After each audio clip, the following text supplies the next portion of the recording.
Hello, I'm Simon Whistler. You're watching TopTenzNet, and in the video today, 10 of the biggest what-if scenarios in history. The world, well, it's full of what-ifs. What if JFK hadn't decided to go cruising through Dallas in an open-top car? What if Gandhi had never teed off with the British Empire? What if we'd been fully clothed that time the cops pulled us over? Well, that's the nature of things. I mean, we can never truly know, but we sure as heck can speculate. And thankfully, Earth's long history has given us plenty to speculate about. The following are all turning points in our planet's story where things could have easily gone the other way. Some are pretty big, and others are kind of small, but they all have one thing in common. Had things turned out differently, they would have led to a very different world to the one we live in today. So, if you're ready to start delving into the world of alternative history, well, you've come to the right place.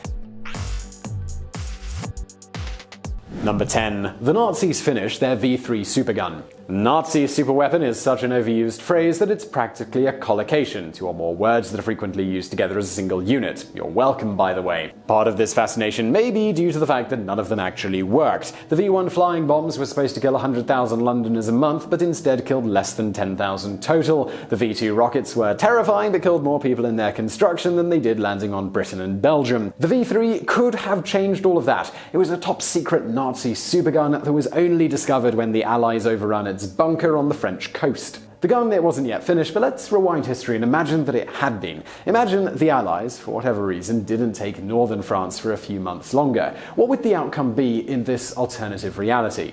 Pretty simple, really. There would be no such thing as London. The V3 could have rained one shell a minute onto the British capital, 24 hours a day, 7 days a week. It wasn't designed to turn the war in Hitler's favor so much as ensure the Allies' only reachable capital went down with him. The Allies would likely still have won, but at the cost of the entirety of southern England and hundreds of thousands of UK civilian deaths. Post-war Britain would have been an economic ruin. Such poverty could have changed anything from how the Marshall Plan was allocated to whether Britain never gave up India to whether the UK today has representation on the UN Permanent Security Council. Number 9. Franz Ferdinand isn't assassinated or survives. The most successful terrorist action of all time, Gavrilo Princip's assassination of Archduke Franz Ferdinand in Sarajevo in June of 1914, sparked off World War I, collapsed the Ottoman and Austro-Hungarian empires, created Yugoslavia, which in turn created the Yugoslav wars of the 1990s, and everything from our understanding of ethnic cleansing to the modern states of Serbia, Croatia, and Slovenia, among others. But Princip's role in shaping the world was down to sheer fluke.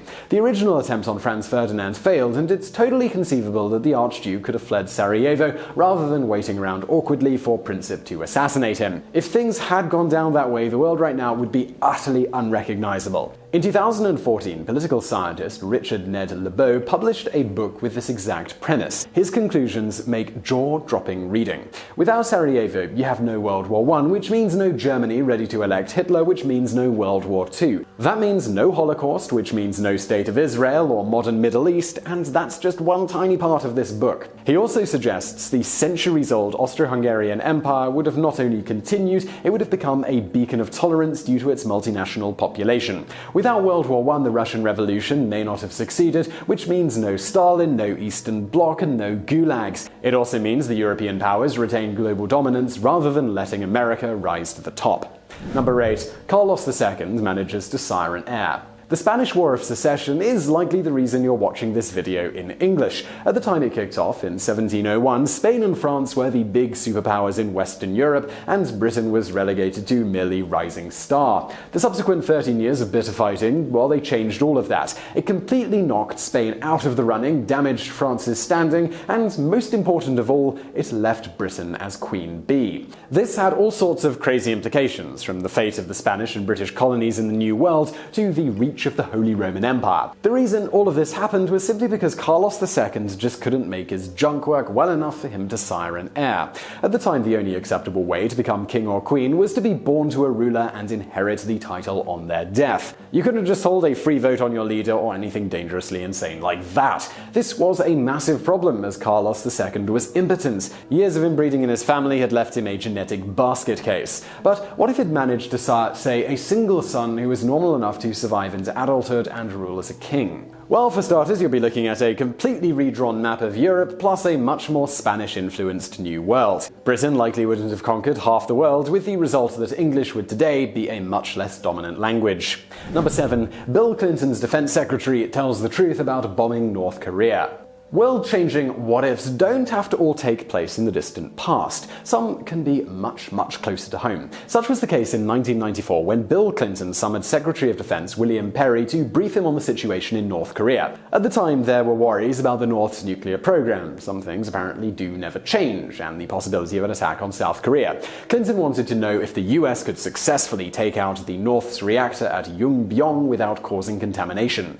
Perry believed that it could. He also believed telling the president that would lead to Clinton authorizing a strike, which in turn would lead to total war on the Korean peninsula. So he kept quiet, the nuclear reactor wasn't bombed, and modern East Asia was created. A war on the Korean peninsula was later gamed by the Pentagon to end in a minimum of 1 million casualties. 300,000 shells from North Korea would have leveled South Korea's capital Seoul in a single hour. Nearly as many US servicemen would have died as during the Vietnam War. Given the way the Vietnam War shook up US culture and politics, it's hard to imagine Korea too doing otherwise. But the biggest effect would have been on Asia. South Korea today is a regional economic powerhouse, not a bombed-out wasteland. China would have had to deal with a US force right on its border, possibly leading to conflict. On the other hand, though, there'd be no Kim Jong-un developing a scary nuclear program. Number 6. The Romans win the Battle of Teutoburg Forest. They say that a butterfly beating its wings in Ohio can cause a tornado in China. Well, wait until you hear about what a battle you've never heard about in 9 AD could have done to the modern world. Had the Romans won the Battle of Teutoburg Forest, the world as you know it simply wouldn't exist. For one thing, the English language would have never evolved.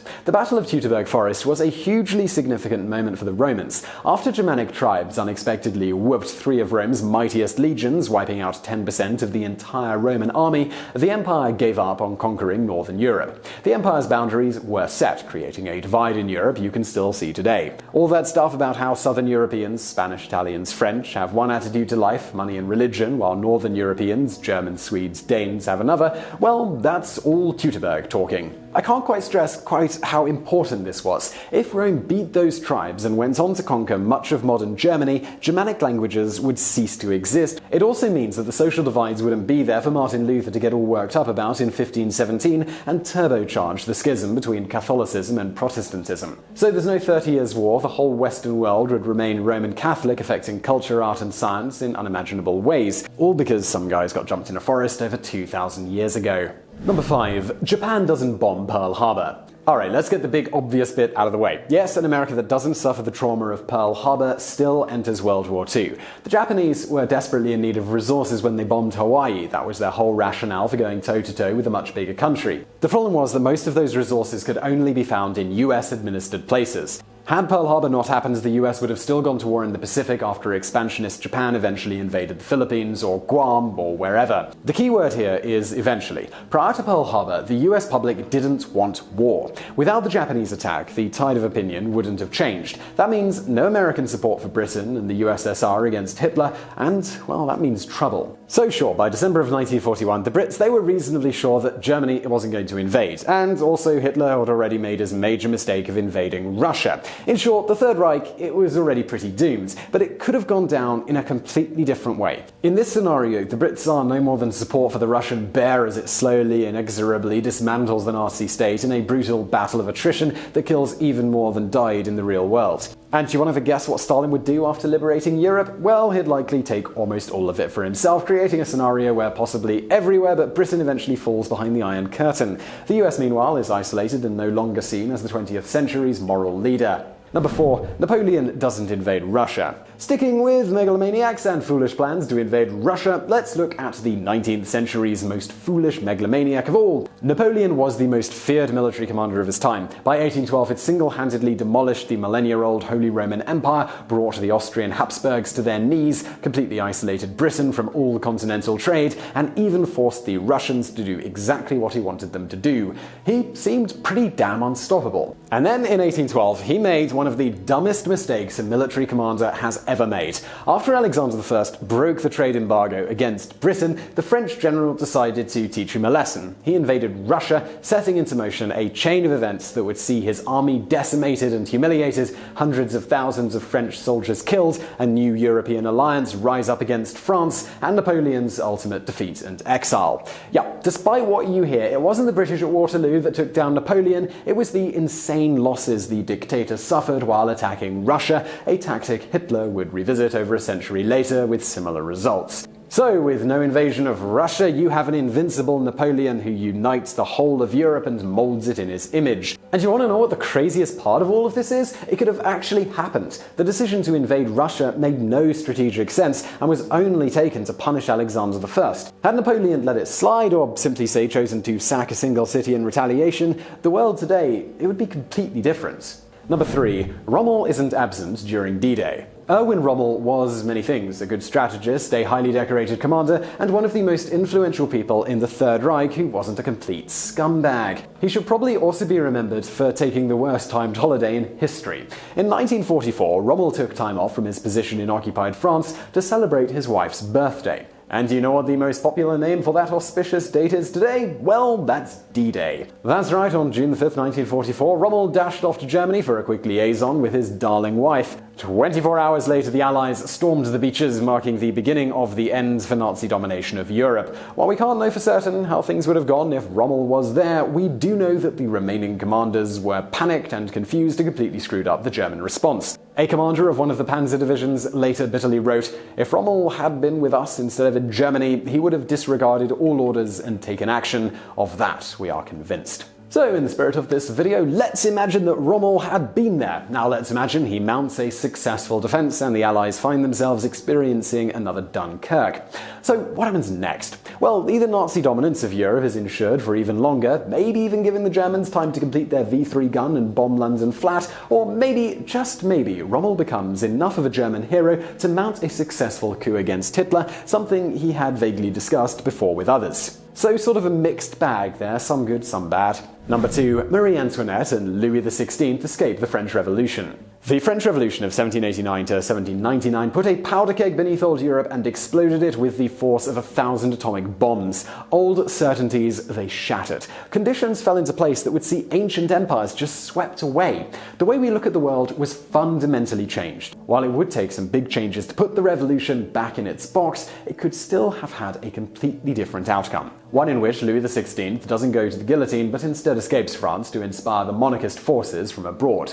In June 1791, Louis XVI was on the cusp of fleeing. It had already been arranged for the king to be spirited away from Paris in a light carriage, smuggled across the Belgian border, and delivered into the hands of a royalist alliance. The only reason this didn't happen? Well, Marie Antoinette insisted on going with him at the last minute, which meant using the slower carriage, which meant they missed an important rendezvous with loyal guards, which led to them being recognized and caught a mere 25 miles from the border. The rest, well, as they say, is history. Say they had escaped. It's not so hard to imagine an exiled king giving the royalist forces a rallying point. At the very least, it's easy to see Louis sowing discord from exile, putting the ultimate outcome of this turbulent time in doubt. Number 1. 9/11 is foiled. 9/11 is the most significant event to happen to the USA since Pearl Harbor. The collapse of the Twin Towers and the murder of nearly 9,000 people in NYC, Washington, and Pennsylvania affected everyone who was alive to witness it on a deep and fundamental level. The intelligence failings that led to the attack's success are manifold, and perhaps halting it simply wasn't possible. But some, like former Clinton and Bush White House staffer Richard Clarke, thinks that there was a chance in 2001 of 9/11 being averted. Had that chance been taken, 2017, well, it would look very, very different.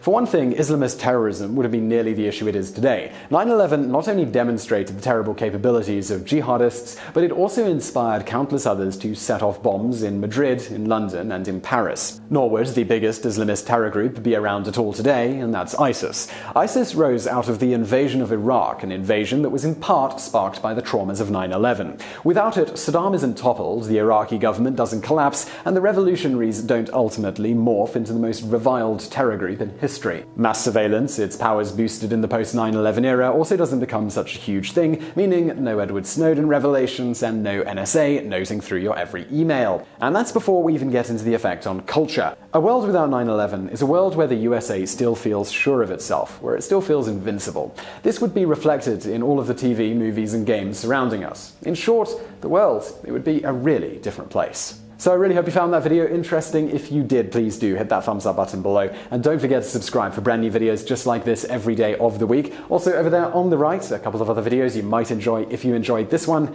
And thank you for watching.